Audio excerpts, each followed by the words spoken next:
Olá, meu nome é Ana Paula, eu sou advogada do MS Advogados. Nós atuamos no mercado há mais de 5 anos e estou aqui para conversar um pouquinho com vocês sobre a revisão da vida toda. No que consiste, quem tem direito. Eu vou explicar algumas dúvidas que os nossos clientes têm aqui no escritório. Então vamos lá. Atualmente, as pessoas que aposentaram, elas estão aposentando dentro do plano real, ou seja, a partir de julho de 1994. Como assim dentro do plano real? O INSS, quando ele faz o cálculo, ele pega as suas 80 maiores contribuições e tira uma média ali com o fator, né? Sem entrar em pequenos detalhes, mas é mais basicamente isso. E as contribuições anteriores a 1994 não são contadas.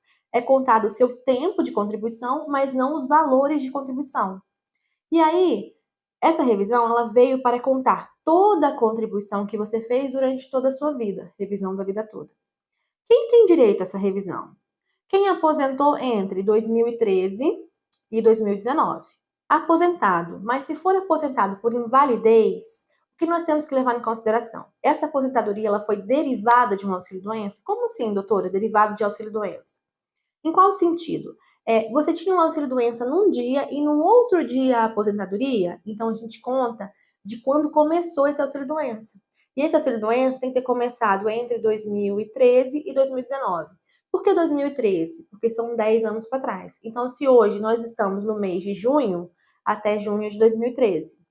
E 2019 até 12 de novembro de 2019, que é um dia antes da reforma. E se for pensão por morte, doutora, pensão por morte também cabe? Cabe sim. Cabe como? Na pensão por morte, eu tenho que levar em consideração o falecido. A pessoa que faleceu, ela já era aposentada? Se era, é o mesmo esquema. Aposentada entre 2013 e 2019. Se ela não era aposentada e faleceu, conta da data do falecimento. Também nas mesmas datas, 2013 a 2019. Ambos os casos cabe revisão. Além das aposentadorias comuns, né? Que é a aposentadoria por idade, por contribuição, essas também cabem revisão. Lembrando que todos é o mesmo prazo, entre 2013 e 2019. Outra pergunta muito comum aqui no escritório é assim: doutora, mas se eu fizer essa revisão e ela for desfavorável para mim? Então, aqui no escritório nós trabalhamos com cálculos. A gente faz o cálculo antes, faz o planejamento, vê suas contribuições anteriores, e aí você tem certeza daquilo que você está requerendo. Então, o que a gente dá aqui para o cliente? Olha, vai ser exatamente assim, ou aproximadamente assim, né?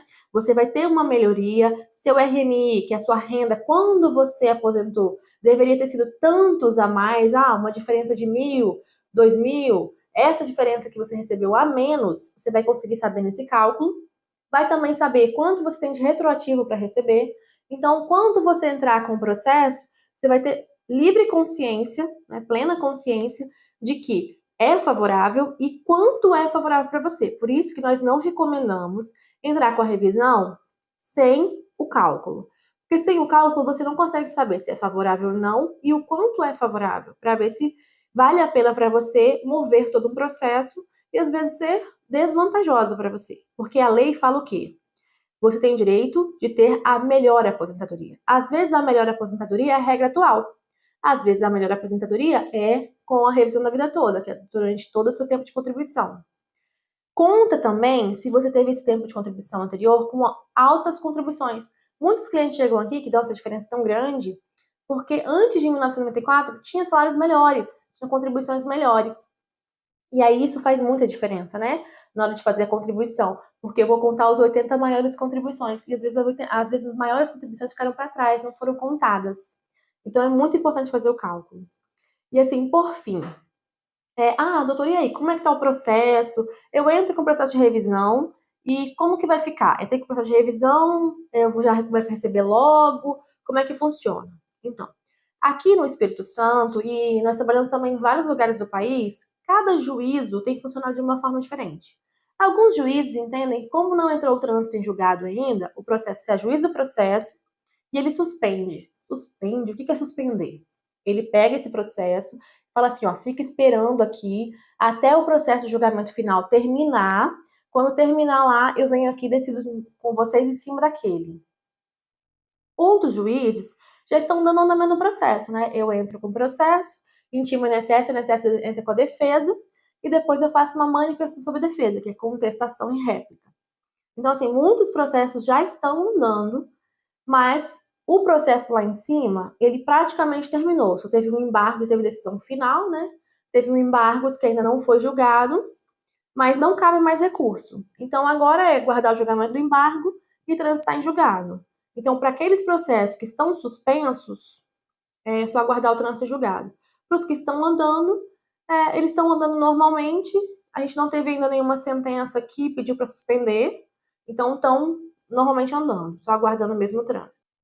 E por fim, doutora, então tá tudo certo? Basicamente sim, porque embargo de declaração é só dizer assim, olha, nesse ponto aqui não ficou muito claro, nesse ponto aqui é, eles ainda insistem na suspensão dos processos que estão andando, porque como tem vários processos andando, eles insistem na suspensão dos processos.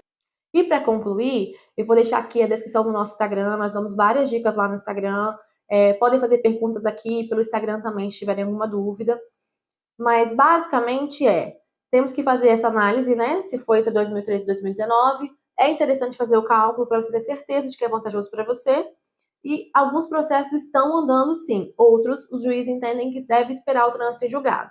Mas o processo já está na sua reta final para a decisão, né? Como eu disse, já está aguardando só o julgamento dos embargos. Ah, não esqueça de curtir, comentar e compartilhar com aquele que você acha que precisa dessa informação.